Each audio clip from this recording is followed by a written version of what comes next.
시청자 여러분 안녕하세요. 머니올라 시간입니다. 오늘은 대신증권 이경민 투자전략팀장 모시고 상반기 시장 정리하고 7월 증시 전망하는 시간 갖겠습니다. 어서 오십시오. 네, 안녕하십니까.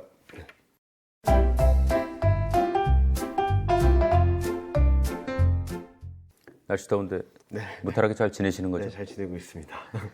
이 7월 증시 점검하기 전에 6월 시황 정리하면서 상반기도 좀 전체적으로 간단하게 좀 정리 좀 하고 갔으면 좋겠어요. 일단은 6월 한 달 동안 보면 글로벌 증시 전반적으로는 다 올랐거든요. 근데 한국은 이제 2월, 3월, 4월, 5월까지 계속 오르다가 하락 반전을 하면서 좀 단기 과열, 매물 수화 과정을 거쳤다라고 생각을 할 수 있을 것 같아요. 특히 원달러 환율이 반등을 하면서 외국인 차익 매물이 한 1조 정도가 출회되었고, 그로 인해서 뭐 2600선을 하향 이탈하고 장중에는 2540선까지 밀리는 그런 그림들을 보여줬습니다. 이런 흐름들을 봤을 때 시장 호스피는 왜 이렇게 약했냐? 일단은 중국에 대한 불안감들, 중국 경기 회복에 대한 자신감들이 약해지다 보니까 경기 부양 정책에 대한 기대감이 있었지만 한국 증시에는 좀 그게 영향을 미치지 못했고요. 그리고 원달러 환율이 5월 달만 하더라도 굉장히 가파르게 하락을 했었거든요. 근데 원달러 환율이 1,300원을 다시 넘어서면서 그동안 많이 샀던 외국인이 일부 차익 실현 매물을 출회했다. 라고 생각을 하고 있습니다. 이런 과정에서 보면은, 상반기 내내 봤을 때는, 와, 시장이 되게 어려울 것 같다라고 생각을 했는데, 굉장히 괜찮았습니다. 전 세계적으로. 가장 큰 이유는 뭐, 여러 가지 이유들, 악재들이 있었죠. 금리 인상 계속됐었고, 실리콘밸리뱅크 파산했었고, 이외 중소은행들도 파산하면서 굉장히 위기감을 조성할 수 있었던 환경이었음에도 불구하고 증시가 올랐던 데에는 전반적인 매크로 환경들이 굉장히 단단했습니다. 미국 같은 경우는 고용도 굉장히 괜찮았고 전반적인 경기 흐름들이 양호한 모습을 보여주면서 작년 11월, 12월에 봤던 그림과 굉장히 많이 달라졌던 거죠. 예를 들어 보면은 작년 11월, 12월에는 올해 1분기, 2분기 중에 중국, 미국, 한국, 유럽 할 것 없이 전 세계적으로 역성장을 기록한 뒤에 턴어라운드 할 것이다라는 기대감이 있었는데 뭐 올해 1분기 미국 GDP 성장률을 전분기 대비로 본다면 2%에 달했거든요. 그 정도로 굉장히 단단했다, 굉장히 강했다라고 볼 수 있을 것 같습니다. 그 영향으로 금리 인상, 금융권 불안, 여러 가지 악재들에도 불구하고 증시는 굉장히 강한 상승세를 보여왔고 코스피도 이와 발맞춰서 주도주가 부상하면서 뭐 2차 전지, 자동차, 반도체가 순환적으로 올라가면서 지수 레벨을 2650선까지 올려갈 수 있었다라고 평가를 할 수 있을 것 같습니다. 전반적으로는 악재에도 불구하고 펀더멘탈에 힘입어서 시장을 상승할 수 있었다라고 평가할 수 있을 것 같습니다. 코스피가 2600 밑으로 떨어져가지고 한참 뭐 조정을 받는 건가 이러더니 뭐 오늘 여기 들어오기 전에 보니까 2600이 넘었어요. 넘었죠. 네. 7월의 코스피는 좀 어떤 모습 보일 걸로 전망하십니까? 일단은 그동안의 과열, 그리고 불확실성, 그리고 뭐 수급 불안 이런 것들을 털어내고 저는 7월 달, 8월 달에는 상승세가 계속적으로 이어지지 않을까라는 생각을 하고 있습니다. 아마 6월 달에는 코스피가 흔들릴 때마다 사자, 뭐 악재를 이기는, 펀더멘탈을 이기는 악재는 없다라는 그렇죠. 말씀을 드렸었는데 말씀드린 그대로입니다. 펀더멘탈적인 변화들이 긍정적으로 나타나고 있기 때문에 아마 2분기 실적 시즌이 진행되면서 시장 상승세는 지속될 수 있다고 생각을 하고 있고요. 일단 코스피 7월 코스피 전망은 뭐 2,500에서 2,700을 말씀드리고 있는데 저희는 2,600 밑으로 내려가게 된다면 계속 사모으자라는 쪽으로 말씀드리고 있고요. 그러면은 7월 달에 2,700 갔다가 끝나는 거냐? 저희는 8월 달까지 계속적으로 상승세가 이어지면서 2,700 후반 그리고 2,800선 돌파 시도가 충분히 가능하다고 생각하고 있습니다. 그래서 7월 전망 제목도 23년 고지를 향하는 코스피라고 말씀드렸는데요. 아마 23년 고점을 향해서 코스피가 7월, 8월 움직일 텐데 여기서 가장 중요한 것은 악재가 많이 있다 하더라도 여러 가지 특히 경기적인 측면 그리고 수급적인 측면, 펀더멘탈, 이익, 전반적인 단단한 동력들이 만들어지고 있기 때문에 우상향하는 그림들을 기대해 볼 수 있지 않을까라는 말씀을 드리고 있습니다. 7월달 주요 경제지표 이벤트 이런 거 중요한 것만 좀 추려서 한번 정리 좀 해주십시오. 일단 7월 초에는 무엇보다도 ISM 제조업 지수가 중요하고요. 예. 최근 보면은 46선에서 등락을 반복하고 있는데 이게 반등을 할지 좀 봐야 될 것 같고, 특히 기업 활동 지수라든지 아니면 신규 주문 지수가 반등을 하는지를 좀 체크해 보시면 좋을 것 같습니다. 그리고 고용 지표가 발표되는데요. 지금 예상치로는 신규 고용자 수는 좀 둔화되지만 여전히 20만 명을 상회할 것이고, 실업률은 뭐 6월보다 좀 5월보다 좀 떨어지는 것으로 예상이 되고 있는데요. 즉 7월 초반만 하더라도 시장이 큰 악재는 아닐 거다라는 말씀드리고 있고, 이제 6월 중순으로 가면 좀 몇 가지 체크해봐야 됩니다. 7월 12일 날에는 미국 소비자 물가 지수가 발표되는데 아마 헤드라인 CPI는 또 떨어질 거예요. 3% 초반으로. 근데 코어 CPI가 얼마나 떨어지는지가 가장 관건이다 라는 말씀을 드리고 있고요. 그리고 17일, 18일에는 미국하고 중국 실물 지표들이 발표되는데, 미국도 중요하지만 중국 실물 지표들이 얼만큼 견조한 흐름들을 보여주는지가 가장 관건이다 라는 말씀을 드리겠고, 이제 7월 27일로 가면 이제 또 7월 FMC가 예정되어 있습니다. 뭐 시장에서는 지금 거의 90%에 가까운 확률로 7월 달에는 금리 인상한다라는 컨센서스가 형성되고 있어서 7월 달의 금리 인상 여부보다는 향후 금리 인상 스텝을 어떻게 가져갈지에 대한 힌트가 가장 중요한 변곡점이 아닌가라는 생각을 하고 있어서, 전반적으로는 경기가 얼마나 견고한지, 물가 중에서는 코어 물가가 얼마나 내려오는지, 그리고 통화 정책에 있어서는 금리 인상은 어느 정도 기정사실화된 상황에서 추가적인 금리 인상 가능성 또는 금리 인상이 좀 이제 멈출 것인가 여부를 좀 가늠하는 게 아마 7월 한 달 동안 시장 흐름에 굉장히 중요한 변곡점이 되지 않을까라는 예상을 하고 있습니다. 7월 27일이죠, FMC가. 네, 맞습니다. 우리 이 팀장님 또 그날 새벽에 일어나셔서 열심히 분석해서 네. 전해드리겠습니다. 네. 그러니까 좀 많이 와서 좀 봐주시기 바랍니다. 이 미국은 상반기에 뭐 빅테크만 좋았다. 네. 이 말이 뭐 또 틀린 말도 아닌 것 같아요. 꼭 최근에 보면은 채권 금리 오르고 또 달러가 좀 강세예요. 네. 왜 그런 거예요? 되게 그동안 되게 익숙했던 환경들은 뭐였냐면, 채권 금리가 떨어지고 달러가 약세를 가야지 시장은 올라간다라는 게 패턴이었거든요. 아마 거기에 핵심은 아마 금융장세라는 특징이 있다라고 생각하고 있습니다. 긴축 불안이 완화되고, 그리고 뭐 달러도 약세를 보이면서 글로벌 유동성이 움직일 수 있을 만한 환경이 돼야지 시장은 올라간다라는 생각을 했었는데, 6월 FOMC 이후에 시장의 성격들이 조금 변한 것 같아요. 특히 6월 FOMC 이후를 본다면 파월 연준의장도 경기 침체보다는 연착륙 가능성을 시사하는 발언들을 했고, 전반적으로 경기에 좀 포커스가 맞춰지고 있는 것이 아닌가라는 생각을 합니다. 무슨 말씀을 드리냐면, 이제 금융장세에서 실적장세로 넘어가는 것이 아닌가라는 생각을 하는데요. 실적장세의 특징은 채권, 달러, 증시 같은 방향성을 보이는 경우가 많습니다. 즉 채권 금리가 오른다 하더라도 시장에서는 큰 영향을 주기보다는 펀더멘탈, 경기가 어떤가, 실적이 어떤가, 이런 부분들을 좀 더 포커스를 맞춰서 움직이는데요. 최근 빅테크 기업들이 굉장히 강한 모습을 보여줬던 것도 실적 측면에서의 기대감, 그리고 실적 업황을 턴어라운드 한다는 기대감들이 반영된 결과라고 생각을 하거든요. 이런 것들을 본다면 어떻게 보면은 지금까지 익숙했던 패턴과는 굉장히 다른 모습들을 보여주고 있는 것 같이 보이지만, 오히려 시장의 상승세는 좀 더 견고해지고 있는 것이 아닌가라는 생각을 하고 있습니다. 물론 뭐 채권 금리가 연준 고점을 돌파시도 한다든지 달러가 좀 더 반등을 하게 된다면 등락은 있을 수 있겠지만, 시장 자체 흐름들은 기존의 금리 인상하냐, 금리 동결하냐, 금리 인하하냐, 이런 기대감보다는 경기가 얼마나 괜찮은가, 실적은 얼마큼 뒷받침되는가, 특히 2분기 실적 시즌 들어가면서 이런 포커스가 펀더멘탈 쪽에 맞춰질 수 있다는 측면들을 염두에 두고 본다면 아마 시장 흐름들은 좀 더 견고하게 만들어지고 있는 것이 아닌가라는 생각을 하고 있습니다. 좀 약간 좀 옆길로 새는 질문입니다만은 지금 빅테크 얘기 나왔습니다. 애플 지금 이제 뭐 3조 달러 달성했고 뭐 조금 있으면은 4조 달러 할 거다. 지금 이게 3조 달러만 해도 이 아마 GDP 이렇게 쭉 나열하면은 그냥 7번째인 것 같아요, 세계에서. 맞습니다. 그러니까 뭐 웬만한 나라들보다 이제 큰 시총인데 시총이죠. 4조 달러 갈 것 같습니까? 올해 안에는 좀 쉽지 않다라고는 생각을 하고 있습니다. 그렇지만 내년 뭐 좀 더 길게 열어놓고 본다면 뭐 가능성은 충분히 있다라는 말씀을 드리고 있고요. 애플 같은 경우는 이제 신제품도 나올 거고, 뭐 최근 여러 가지 제품들을 내놓고 있지 않습니까? VR 안경이라든지 이런 것들에 대한 뭐 어느 정도의 퀀텀 점프할 수 있는 제품들이 나오고 있는 상황이라서 저희는 애플 좀 긍정적으로 바라보고 있고요. 뭐 당장 못 올라간다라고 하더라도 시장은 상승을 분위기를, 그러니까 애플 실적이 어느 정도 뒷받침되면서 내년에는 뭐 그 가능성을 좀 열어놓을 수 있지 않을까라는 기대를 하고 있습니다. 사줬달라면 뭐 지금 기준으로 해서 한 30% 이상 오른다 이런 전망인데 뭐 투자하시는 분들은 좀 생각해봐야 될 것 같습니다. 이게 이 경기가 좀 안 좋아질 거라는 전망도 이제 좀 나오고 해요. 네. 근데 투자 심리는 굉장히 뜨거운 것 같아요. Fear and Greed 인덱스를 보면 지금 80을 넘어서면서 익스트림 그리드, 그러니까 극단적인 과열, 탐욕 구간에 들어와 있다고 하는데요. 과거 시계열 본다 하더라도 올해 23년 2월 고점까지 다 와 있습니다.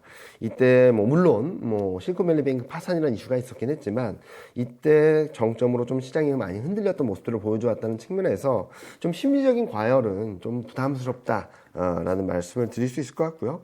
그리고 여러 가지 리스크 지표들도 지금은 정점을 통과하고 있다는 시그널들이 나오고 있어서 단기적으로는 아까 말씀드렸던 펀더멘탈에 의한 상승세는 이어지겠는데 단기적인 건 이런 심리적인 부분이나 그리고 리스크적인 변수들이 너무 과열권에 있다 보니까 쭉쭉 뻗어나가는 그림보다는 특히 미국 같은 경우는 좀 등락을 반복하면서 완만한 상승세를 보이거나 단기 조정 가능성을 좀 열어놔야 되지 않을까라는 말씀을 드리고 있습니다. 이와 더불어서 변동성 지표 또한 지금 13% 수준이거든요. 13% 수준이라고 한다면 2010년, 2020년, 그러니까 코로나19 직전에 가장 낮았던 수준입니다. 여기서 최근 증시가 반등을 한다고 하더라도 빅스가 더 떨어지지 않는 모습을 보여주고 있다는 점 또한 단기 변동성에 대한 경계감은 여전히 유지하는 상황들이 필요하지 않을까. 특히 7월 초에 여러 가지 미국 경제 지표들을 확인하는 과정에서 시장이 등락할 가능성을 좀 열어놓고 바라봐야 되겠다라는 생각을 하고 있습니다. 앞서서 이제 외국인이 계속 사다가 뭐 대충 한 1조 정도 최근에 팔았다고 네. 말씀을 하셨는데 이게 이제 뭐 물론 좀 많이 올라서 좀 판 것도 있고 네.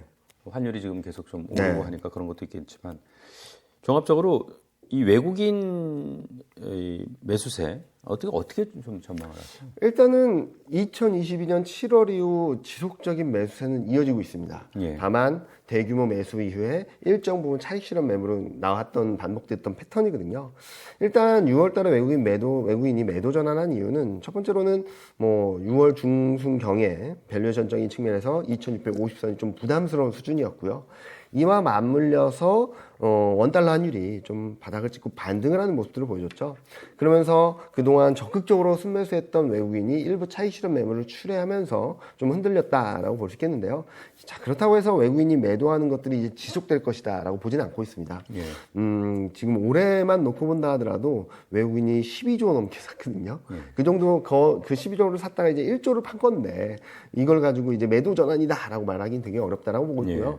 오히려 지금은 실적 전망이 올라오는 부분, 시간을 두고 본다면 밸류에이션 부담이 오히려 떨어지는 부분들, 그리고 원달러 환율도 이제 1,300원대를 넘어섰지만 여기서 안착하기보다는 다시금 1,200원대로 내려가고 2분기 이후 3분기부터는 워낙 달러의 약세물이 커질 수 있다는 점들을 종합적으로 고려해 본다면 단기적으로 외국인 매물이 출회되고는 있지만 이게 매도 전환이라기보다는 대규모 순매수 이후 단기적으로 좀 매물을 출회했다라고 생각을 하고 있고 7월 달에는 시간을 두고 바라본다면 외국인 매수는 다시 재개되면서 시장 상승을 이끌어가지 않을까라는 예상을 하고 있습니다.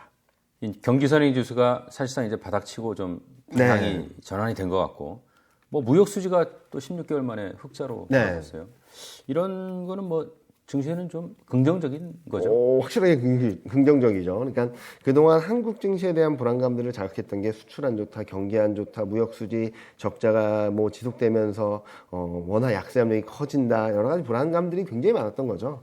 그런데 하나 둘씩 이런 흐름들이 바뀌고 있다고 생각합니다. 쉽게 말씀드리면 악재들이 엄청나게 많았었는데 악재들은 시장이 반영을 하는 가운데 기대했던 호재들이 조금씩 쌓이면서 이 무게감이 변한다라고 생각하는 거거든요.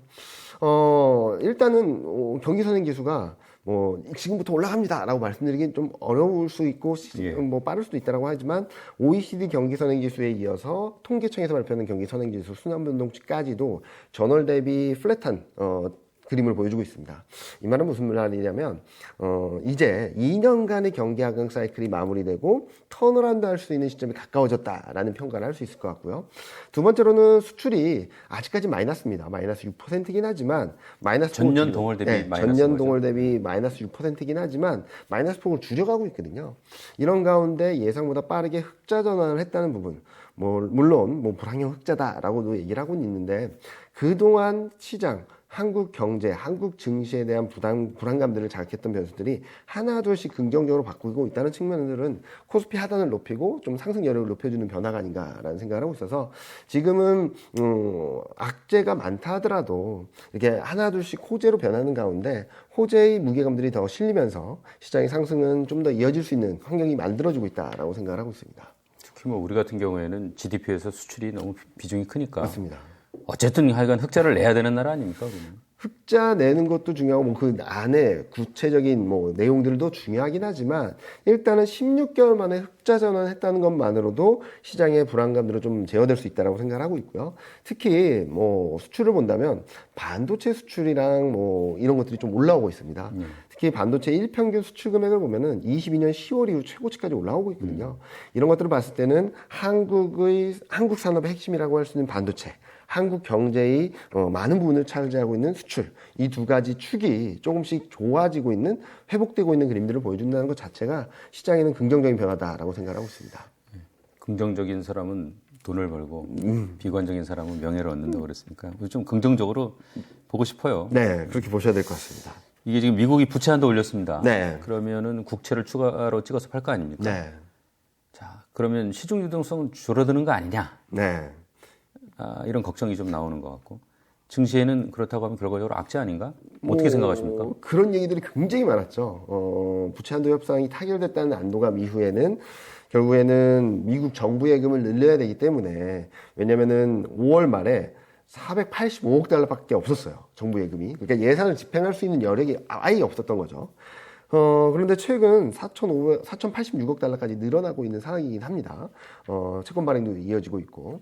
자, 그런데 여기서 문제는, 유동성 때문에 시장이 흔들리면은 그걸 걱정해서 팔아야 될 것인가? 아니면은 펀더멘탈을 믿고 사야 될 것인가라는 부분이겠죠. 저는 펀더멘탈을 믿고 사자라는 말씀을 드리고 있습니다. 실제로 21년 12월, 그러니까 12월 16일 날 부채 한도 협상이 타결된 이후 12월, 1월, 2월, 3월 4개월 동안 8,920억 달러의 채권이 발행된 적이 있거든요. 예. 그때 보면은 미국 증시가 등락은 있었다 하더라도 우상향하는 모습들을 보여줬고 그리고 경기가 좀 더 상대적으로 불안했던 신흥국이 좀 빠졌던 그림이거든요. 무슨 말씀을 드리냐면 결국에는 펀더멘탈을 따라가는 그림이지 유동성에 의한 등락은 있다 하더라도 이거를 두려워해서 파는 전략보다는 오히려 유동성 때문에 특히 뭐 6월 말같이 시장이 흔들릴 때는 사야 되는 게 맞다라는 말씀을 드리고 있습니다. 특히 뭐 한번 그림을 한번 보시면은 미국채 발행 누적액을 보시면은 올라가고 멈추고 올라가고 하는데 이거와 증시 흐름과는 상관관계가 그렇게 높지 않습니다. 많은 투자자들이 불안감들을 자극했던 유동성 불안 문제는 일단은 이제 좀 내려놓고 시장을 바라봐야 되지 않을까라는 생각을 하고 있고요. 연준 입장에서도 시장에 충격을 줄 만큼의 유동성 위축이나 이런 것들은 제어하겠다, 자제하겠다는 말을 하고 있는 상황이라서 유동성 불안은 좀 수면 아래로 가라앉는 과정이 되고 있다라는 말씀을 드리고 있습니다. 물론 단기 등락은 있다 하더라도 시장의 방향성을 바꿀 만한 변수는 절대 아니니까 오히려 경기가 어떤지, 실적이 어떤지 여기에 좀 포커스를 맞추시는 게 좋을 거라고 보고 있습니다. 사실 상반기에는 미국에서 어떻게 보면 뭐 여러 가지 리스크가 있었지만 이제 은행 리스크가 좀 사실 컸었죠. 네. 실제로 뭐 파산을 하기도 하고. 네. 그게 이제 금융의 어떤 그런 어려움이 실물로 전이되는 거 아닌가 이런 걱정도 네. 있었고요. 근데 어쨌든 대형 은행들은 참 괜찮았다라는 그런 안도감 속에서 이제 이 문제가 좀 일단락이 된 것 같은데 네. 하반기 지금 이제 대형 은행들 사정. 네. 그다음에 하반기에는 좀 어떨 걸로? 일단 미국 중앙은행 연준에서 매년 스트레스 테스트라는 걸 하거든요. 네. 어떤 정도의 가정을 하고 최악의 상황을 가정을 해서 은행들, 대상 은행들의 손실이라든지 이런 것들이 얼만큼 그리고 충분히 자본은 갖고 있는가를 평가를 하는데 23년에는 작년보다 좀 타이트한 기준을 적용했음에도 불구하고 23개 대상이 됐던 23개 대형은행들은 모두 통과했다라고 보시면 될 것 같아요.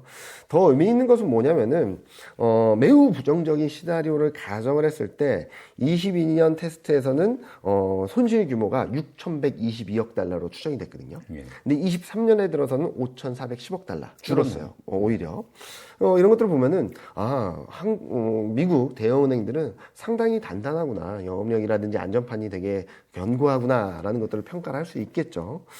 이런 그림들을 봤을 때는 은행권 불안이라고 하더라도 좀 갈라서 보자. 여러 번 말씀드렸던 것 같은데 전체 은행의 불안이 아니라 중소은행, 그리고 취약은행, 특수은행들의 문제지 이게 미국 은행 시스템 전반적인 문제는 아닐 거다라는 말씀을 계속적으로 드리고 있습니다. 자, 그러면은 어떻게 봐야 될까?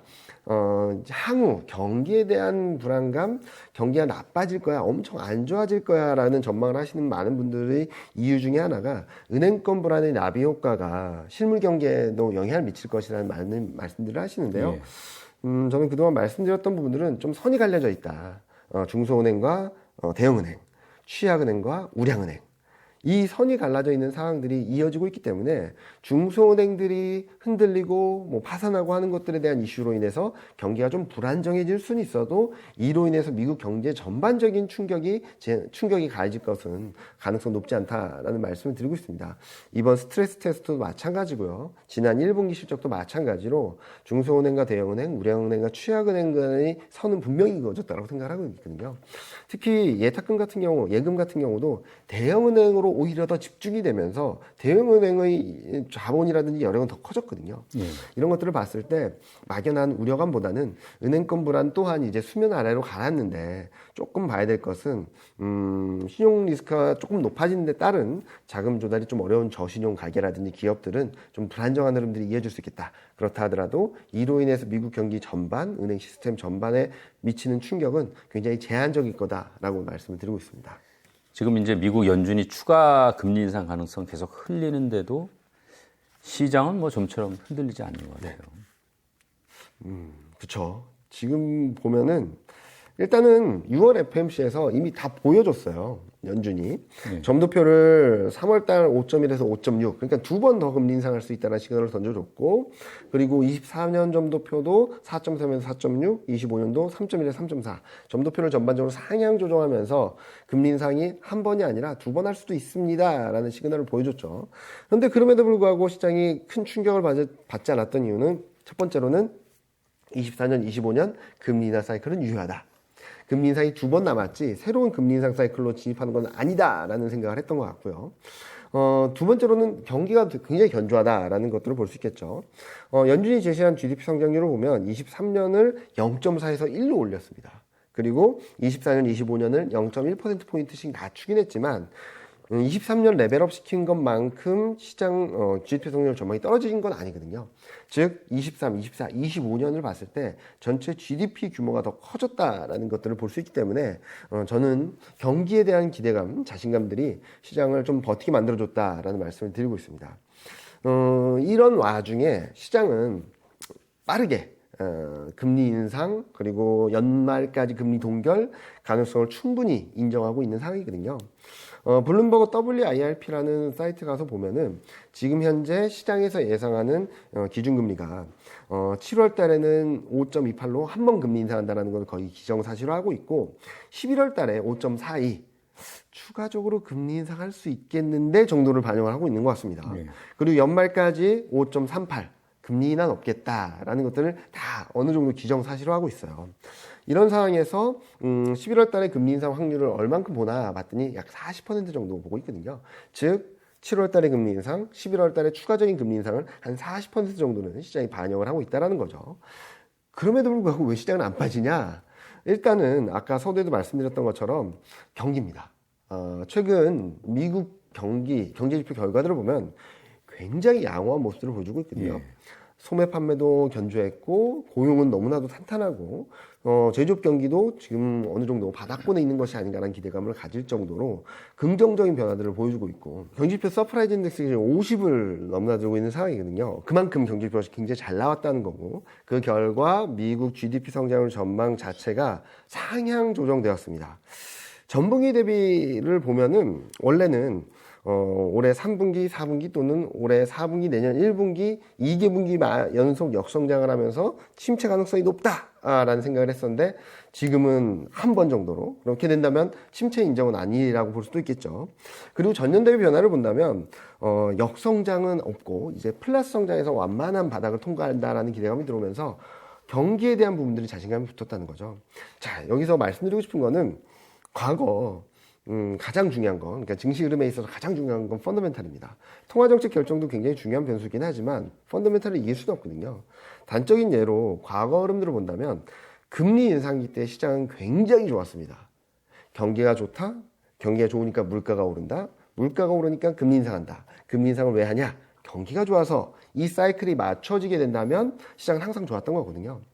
최근까지 시장이 좀 불안정했던 거는 경기는 불안정한데 물가가 너무 높아서 금리 인상을 할 수밖에 없다라는 것 때문에 불안정했고 시장의 압박 요인이었다면 최근 들어서 추가적으로 금리 인상을 2번 할 수 있어요 라고 말하는 이유들을 보면 파월 연준의장도 디스인플레이션이라는 말을 할 정도로 물가는 안정되고 있지만 단단한 고용 그리고 임금 상승률이 높다 경기가 여전히 견고하다 이런 이유. 그러니까 전에는 전적으로 경기는 불안정한데 물가 때문에 금리 인상을 합니다라는 이유가 있었던 데 반해서 지금은 물가는 안정이 되고 있는데 코어 물가가 약간 문제고 경기가 너무 견조해서 물가가 천천히 떨어지고 있어서 추가적인 금리 인상을 할 수 있다. 즉 금리 인상의 이유가 펀더멘탈 쪽으로 이동을 하면서 시장은 불안정해지기보다는 괜찮아, 극복할 수 있어, 경기가 괜찮고 경기가 단단하대잖아 라는 생각을 하면서 많은 분들이 걱정하셨던 것보다는 시장이 굉장히 단단하게 견고하게 우상향하고 있다라고 말씀드릴 수 있을 것 같습니다.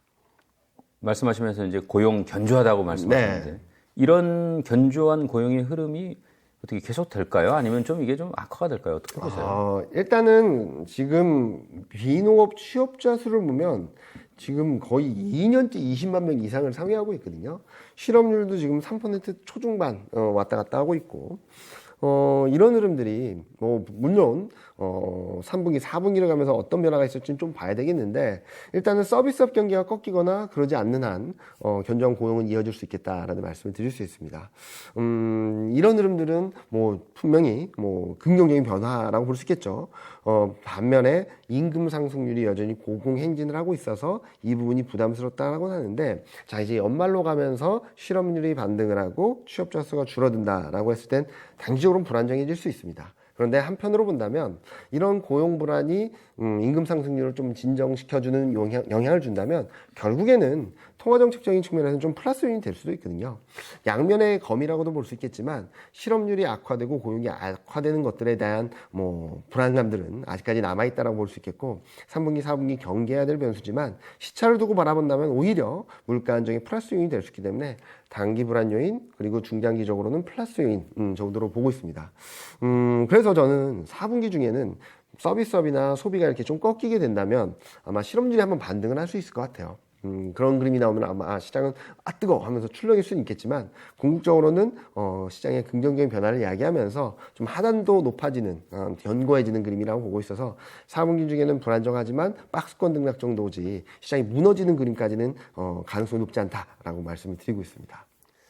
지금 이제 여러 가지 지표가 있겠습니다만은 결국은 이제 미국 경기, 미국 GDP 같은 경우에는 결국은 이제 비중이 가장 큰 게 지금 70% 넘잖아요, 소비가. 네. 그러면 이제 소비가 어떻게 되느냐가 사실 미국 경기의 어떤 관건일 것 같은데. 맞습니다. 소비를 우리 이 팀장님은 어떻게 전망하고 계십니까? 일단은 소비는 계속적으로 둔화될 것 같아요. 예. 소비는 둔화되고 이번에 PC 보셨던 것처럼 소비가 예상보다 좀 부진했거든요. 이런 그림들이 계속되면서 소비 모멘텀, 전년 대비 증가율 자체는 계속적으로 둔화되고 아마 하반기쯤에는 마이너스로 들어갈 수도 있겠죠. 그로 인해서 미국 경기가 둔화될 수밖에 없다라고 생각하고 있습니다. 즉 소비 그리고 서비스업 경기가 둔화됨으로 인해서 미국 경기 레벨이 조금씩 낮아지는 그림이 불가피한데 여기서 좀 주목해볼 부분은 소비보다는 적은 비중이긴 하겠지만 제조업 경기가 조금 바닥을 잡아가는 듯한 모습들을 보여주고 있거든요. 제조업 생산, 광고업 생산 전년 대비 변화를 보면 아직까지 좀 취약한 모습을 보여주고 있지만 더 나빠지지 않는 그림, 오히려 바닥권을 다지는 듯한 그림을 보여주고 있고 ISM 제조업 지수도 46, 47 사이에서 왔다 갔다 하면서 등락을 반복하면서 더 나빠지지 않고 있거든요. 과거 금융위기라든지 코로나 사태가 아니었으면 46 정도에서 제조업 지수는 바닥을 잡았다는 점들 또한 제조업 경기가 좀 양호할 것으로 보는 이유죠. 물론 서비스업 경기는 조금 더 위축될 수 있다라고 생각하고 몇 개월 뒤에는 수축 국면으로 들어갈 수도 있다라고 생각합니다. 그로 인해서 서비스업 경기 둔화 그리고 소비 둔화 이런 부분들이 미국 경기를 좀 우하향하게 만들겠지만 제조업 경기가 바닥을 받쳐주게 된다면 아마 미국 경기가 급격히 악화되거나 나빠지는 그림까지 아직까지는 아니다. 그래서 오히려 소프트 랜딩 또는 마이너스 성장 없이 턴어라운드하는 그림까지 열어놓을 정도로 미국 경기는 견조하다라는 말씀을 드릴 수 있을 것 같아요. 이처럼 엇갈리는 그림이 나온 이유는 이것 또한 코로나 때문입니다. 코로나 직후 제조업 경기가 급반등을 했고요. 리오프닝이 되면서 이제 서비스업 경기가 올라갔습니다. 이런 차별적인 시차가 좀 달랐던 부분들이 들어오고 있어서 지금 미국 경기에 대한 판단이 되게 어렵고 계속적으로 변경되는 이유 중, 그리고 생각보다 견조하다라고 보는 이유 중에 하나는 여전히 돈이 많이 풀려 있고 사람들의 소득은 남아있는 상황에서 서비스업 경기와 제조업 경기가 시차를 두고 움직이기 때문이다라고도 볼 수 있겠거든요. 그래서 저는 하반기에 미국 경기 침체 가능성은 조금 경계하고 바라봐야 되겠지만, 많은 분들이 걱정할 정도의 경기 충격은 제한적이다라고 생각하고 있고, 경기에 대한 불안감들보다는 안도감이 점차 커지지 않을까라는 예상을 하고 있습니다. 반도체 업황이 턴어라운드 할 수 있다는 그런 기대감을 갖게 만들고 있죠. 자, 이렇게 봤을 때 전년 대비 변화율과 더불어서 한국 수출 금액 자체가, 그리고 일평균 수출 금액 자체가 올라오고 있다는 점들을 좀 더 눈여겨보신다면 한국 수출이 조금씩이라도 회복되고 있구나, 나아지고 있구나라는 것들을 확인하면서 시장은 방향성을 위쪽으로 만들어갈 수 있는, 그리고 한국 경기가 더 나빠지기보다는 턴어라운드 할 수 있는 그런 힘을 보강해주고 있다라고 생각하고 있습니다.